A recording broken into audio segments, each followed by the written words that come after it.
Good morning. Welcome to First Presbyterian Church. We are here for our fourth online video recital, and we have this morning Davis Nichols, who's going to be playing the vibraphone for us. And so before we get into the actual recital or any other type of discussion, Davis, talk to us about this instrument. So this is a mallet instrument, just like a xylophone or a marimba. Okay. And the bars go from F to F, so 3 octaves. And mallet instruments use the same layout as a piano. So I'm reading on a keyboard, right? So these bars are made out of aluminum, and you get more of a kind of metallic sound from this, kind of like a glockenspiel or a bell kit. And yeah. But the mallets, you use a kind of a softer-headed mallet, Yeah. right? So these are the mallets I use, and they're wound with yarn, and these are softer than these ones. And I'm using both for this piece because they require different levels of articulation or softness. So let me just go ahead and play a little bit to give you an example of what this sounds like. So right now I'm playing with the pedal down, or excuse me, I'm going to play with the pedal up first. So this is with the pedal up. Pedal just like a piano, right? Pedal down. Right? And so this vibraphone has a motor.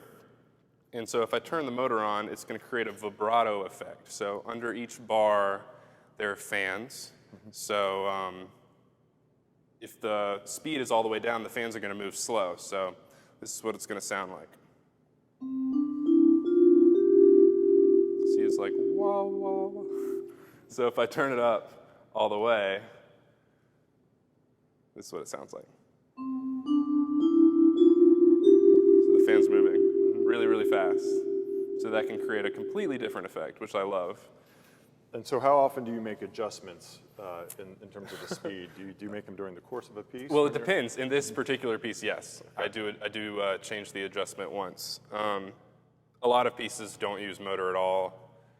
Sometimes it's up for the performer to decide if they want motor or not. If you know my friends, my percussion friends, they're always like, Davis, why are you using the motor? It's because I love it. I want to turn it on all the time. Yeah. But this is a beautiful instrument. Tell me again when this was Yes. built. So this is a Deegan vibra-harp. It's not technically a vibraphone. Is there a significant difference between? I think the bars on this instrument are a little more narrow than an actual vibraphone. But the vibraphone was invented in the 1920s, and this instrument itself was built in the 1920s. Okay. So this is an antique instrument. Okay.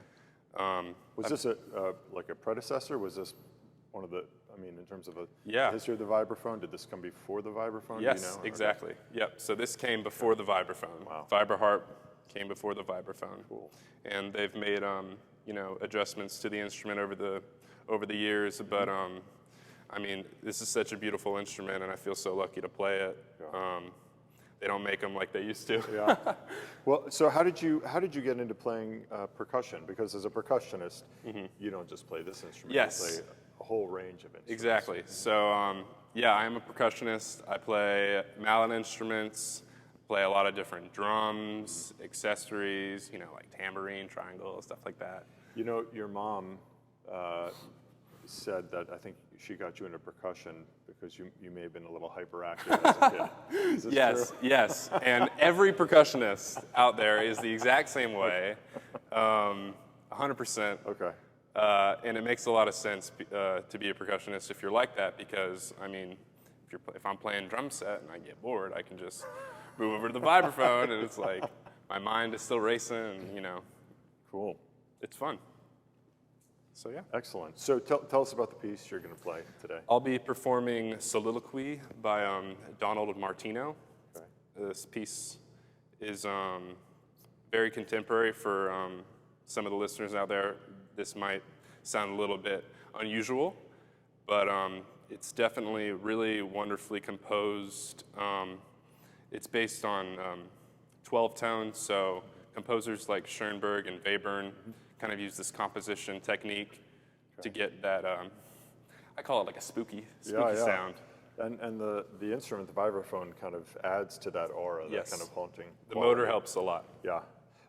You mentioned that he's also, Martino is a clarinetist. I think, when we Yes, talked yes, yesterday. exactly. So this is the first piece I've played by this specific composer, and it makes a lot of sense that this guy played clarinet. One of my teachers, Nancy Zeltzman, when we were working on it together in some lessons, she was like, yeah, these runs, they're just clarinet noodles. Yeah. Think of them like that. I was going to suggest, Joe Eller, if you are watching, here's another transcription you can do. But this would be a good one. We look forward to hearing it. Thank you so much Great. for playing, and Thank you. I'll let you get to it. Cool.